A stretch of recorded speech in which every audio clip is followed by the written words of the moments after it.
రోజులు పనిచేసినట్టు మాస్టర్ నా ఆధారాలు సంతకాలు కలవు, కానీ పేమెంట్ అనేది కాలేదు సార్.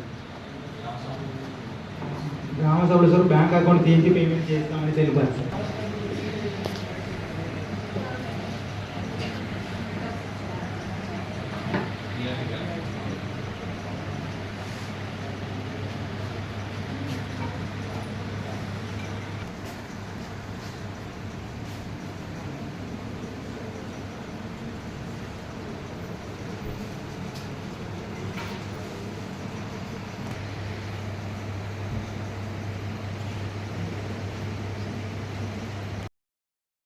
లేబర్ బడ్జెట్ అనేది తయారు చేయాలి, కానీ లేబర్ బడ్జెట్ అనేది తయారు చేయడం లేదు.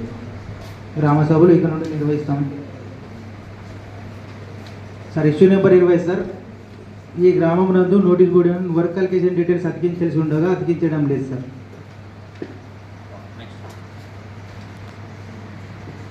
సార్ ఫీల్డ్ మెజర్మెంట్ ప్రకారం 2014 మీటర్లు సార్, తేడా వచ్చేసి 72 మీటర్లు రావడం జరిగింది. గ్రామసభ వివరణ సార్. గత సంవత్సరం ఎక్కువ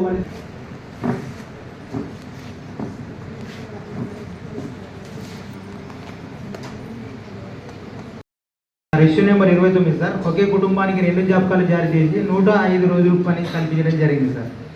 భార్యాభర్తలకు కలిపి 1 జాబ్ సార్, కుమారుడికి 1 జాబ్ కార్డు. ఇంకా unmarried sir.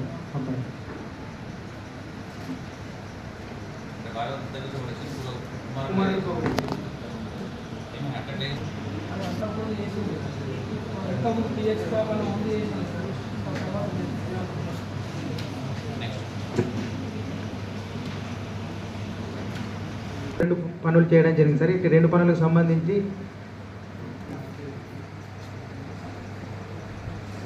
Next pension sir. మొత్తం జీపీ 571 పింఛన్ కలవు సార్. 571 పింఛన్ అనేది కలవడం జరిగింది. నెక్స్ట్ పెన్షన్ 2కి సంబంధించి సార్ మనకి ఇక్కడ మొత్తం 10 రకాల రిజిస్టర్లు నిర్వహించాల్సి ఉండగా లైవ్ రిజిస్టర్ అండ్ దరఖాస్తు ప్లస్ పరిశీలన రిపోర్టుల రిజిస్టర్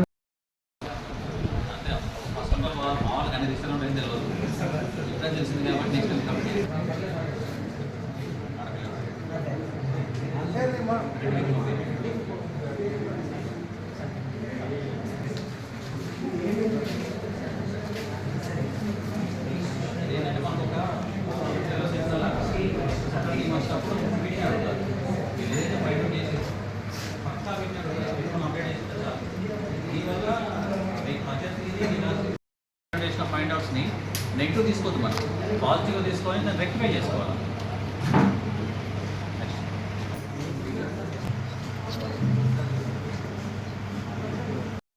నేడు 17th రౌండ్ సోషల్ ఆడిట్ ప్రక్రియ పైన పబ్లిక్ హియరింగ్ జరుగుతూ ఉంది. ఇందులో భాగంగా 10th నాడు ఈ సోషల్ టీం మనకి ఇక్కడ రిపోర్ట్ చేయడం జరిగింది. 10th to 12th వరకు వాళ్ళు రికార్డ్ అంతా కన్సల్టేట్ చేసుకొని కన్వర్జెన్స్ మీటింగ్ పెట్టుకొని వివిధ గ్రామాలకు వెళ్ళడం జరిగింది. వీళ్ళు ప్రతి గ్రామంలో అక్కడే స్టే చేస్తూ ప్రతి ఒక్క లబ్ధిదారుని వాళ్ళు కన్సల్ట్ చేస్తూ ప్రతి ఒక్క వర్క్ని విజిట్ చేస్తూ వాళ్ళు సోషల్ ఆడిట్ నివేదిక రూపొందించారు. అందులో భాగంగా మొత్తం ఎంసీసీ తరఫున 282 వర్కులకు గాను 3,28,65,241 పనులు జరిగింది. అది వేజ్కు. అదేవిధంగా మెటీరియల్కేమో కేవలం 31,44,000 రూపాయలు, మొత్తం కలిసి 3,60,00,000. అదేవిధంగా పిఆర్ ఇంజనీరింగ్ వర్క్ సంబంధించి 1,47,000 రూపాయల 698 వర్కులు జరిగింది. వారి మొత్తం కలిసి 34. ఇవన్నిటి కలిపి ఈరోజు సోషల్ ఆడిట్ నివేదిక పబ్లిక్ హియరింగ్ చేయడం జరుగుతుంది. యాజ్ అండ్ నౌ 10 గ్రామ పంచాయతీలు అయిపోవస్తా ఉన్నాయి. వీటన్నింటినీ ప్రతి అంశాన్ని కూడా కూలంకషంగా చర్చించి ఇటు సోషల్ ఆడిట్ తరఫున రైజ్ చేసిన ఇష్యూస్ని ఎట్ ద సేమ్ టైం ఇటు బీవీజీ రామ్జీ సిబ్బంది యొక్క వివరణ తీసుకుంటూ నిర్ణయం తీసుకోవడం జరుగుతుంది.